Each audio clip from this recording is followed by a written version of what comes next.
Hello. If you can hear every single raindrop outside my window, I apologize. It's currently flooding. I'm floating away. This is not good. Please send help. It's very loud outside. There's not much I can really do about it. But today we have the top 50 highest rated manhwa on this planet. To put simply, this is decided by the community, so even if it's the worst story you could ever read and it's pretty, it most likely will be rated high, and vice versa. So there's no real right or wrong answers here. It's more so just a glorified popularity contest. I'm a big enjoyer of manhwa.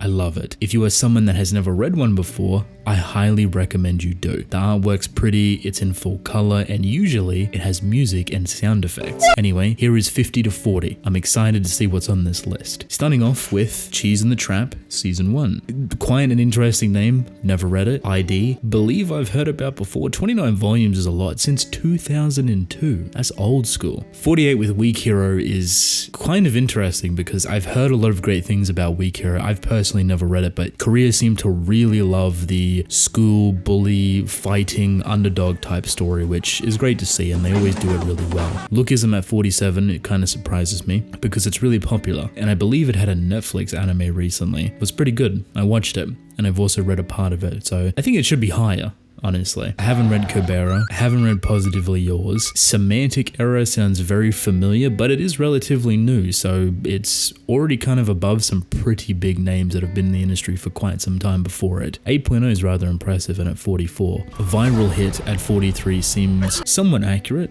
I'm kind of surprised that it's here. I could see it going either way. Up a bit more, down a bit more, you never really know, but I've read a little bit of it, I enjoyed it. It's one of those fighting ones, but well done. I haven't read that.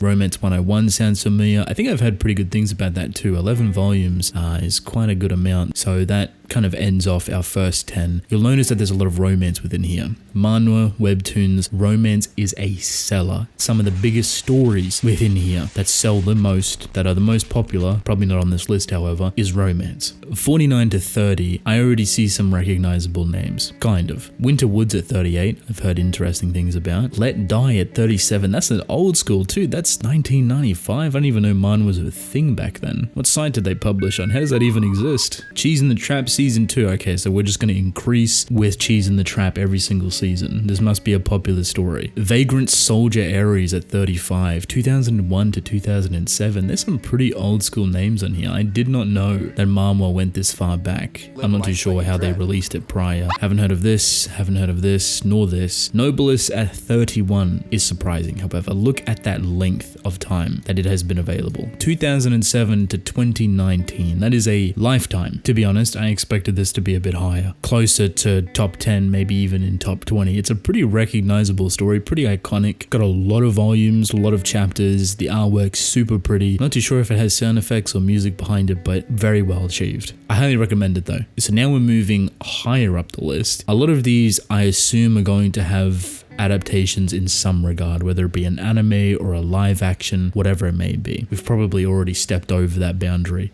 and I just haven't recognized. So here is 30 to 20. Cheese in the Trap is dominating. We have Season 3 and Season 4 respectfully at 29 and 28. This series is getting bigger and bigger. I like the seasonal split because it's technically all one story, but obviously they write it within seasons. Seems pretty entertaining, and it gets better and better over time. That's good to see. Haven't heard of this.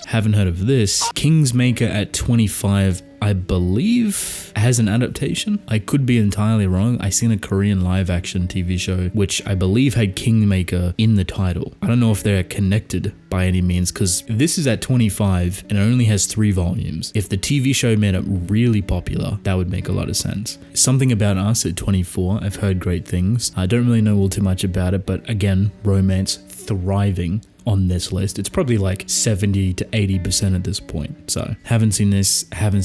Your Throne sounds very familiar. I'm not sure if I've seen someone talk about it or seen some sort of pictures for it, but I mean, it looks very pretty to be fair. And it's very high in the list, ranked 21, and it came out in January 2020, so that's pretty impressive. So now we are in the top 20. I expect there to be a ton of stories that I haven't seen yet littered within here, and I already kind of see a couple. So The Greatest Estate Developer at 20, don't really know anything about, but I heard good things actually. It's relatively new. Spirit Fingers, I've never heard of. Villains Are Destined to Be doesn't even have a picture. Daytime Star, still relatively new as as well and very high on the list, so that's probably really good. Sweet Home at 16. I can vouch for Sweet Home personally. This is an incredible story. Very gritty, very dark, but a great introduction to the manhwa industry. So if you want a great entry point and you're okay with gore and a little bit of spookiness, this will be perfect for you. I haven't read 15, but it's impressive that it's here with only 3 volumes, and it's still kind of old. So maybe it has like a couple of adaptations. Number 14, haven't heard of.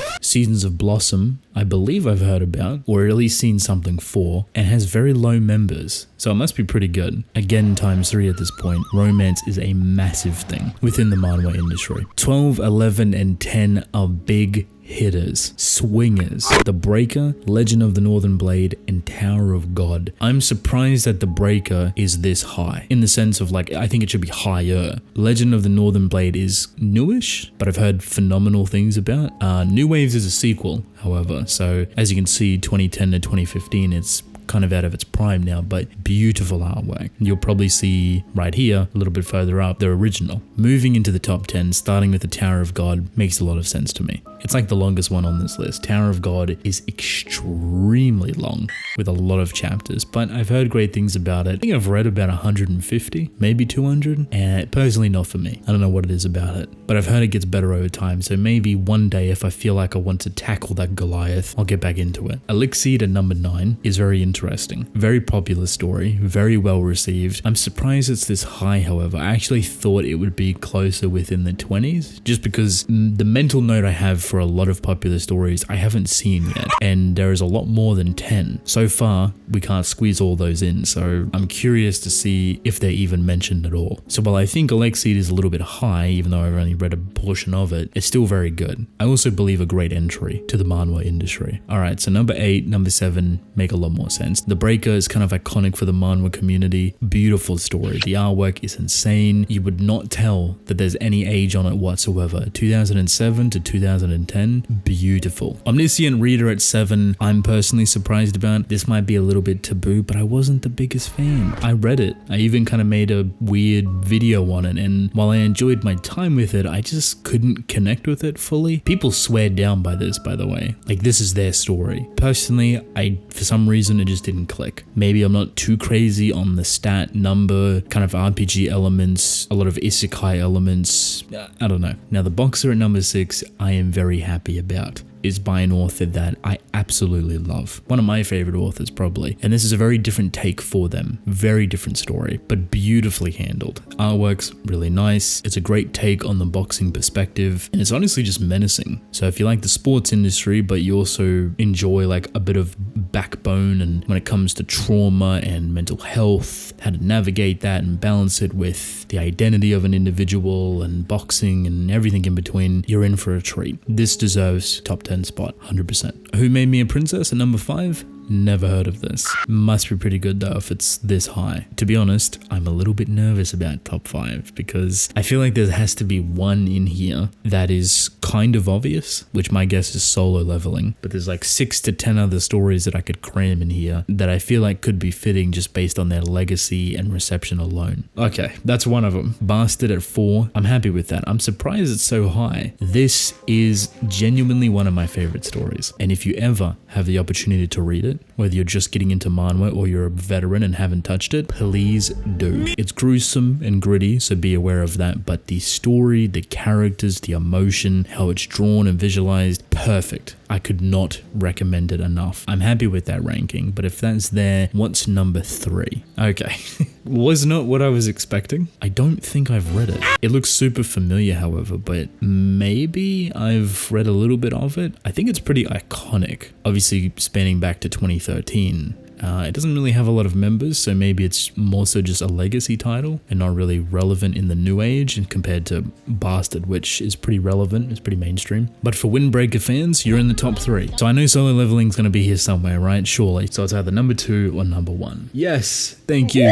Oh, I'm kind of speechless, honestly. This is my favorite manhwa. I talked about it in a recent video for manga recommendations that will break you. This would genuinely hurt to read. It has like 20 odd chapters and arguably the the best thing that I've read for manhwa so far. I absolutely enjoy it, and anytime I get the opportunity to recommend it, I will. But please be careful. It is a very full-on story. It focuses on children, depression, trauma, but also the brutality of war. The fact that it's number 2 on this list, I am happy about. I appreciate that a lot. And number 1, Solo Leveling, of course. You know, Solo Leveling is like one of the biggest stories in the manhwa industry. It's ridiculous how massive it is. I personally haven't read a lot of it. Again, kind of not really up my alley, but I can understand why it's so well received. So for the Solo Leveling fans, I'm sure you're happy about that. Now, I will say, even though that's the top 50, I'm kind of disappointed with this list. But I was expecting there to be some other big names like True Beauty, Operation Love, Lore Olympus, Purple Hyacinth. Like, hands down, being honest, Purple Hyacinth should be in the top 10. At least top 15. Arguably one of the best stories that I have read, and its implementation of music and sound effects is unmatched. I have not experienced another story that utilizes it so perfectly. If you enjoyed this and potentially found some new stuff to read, let me know.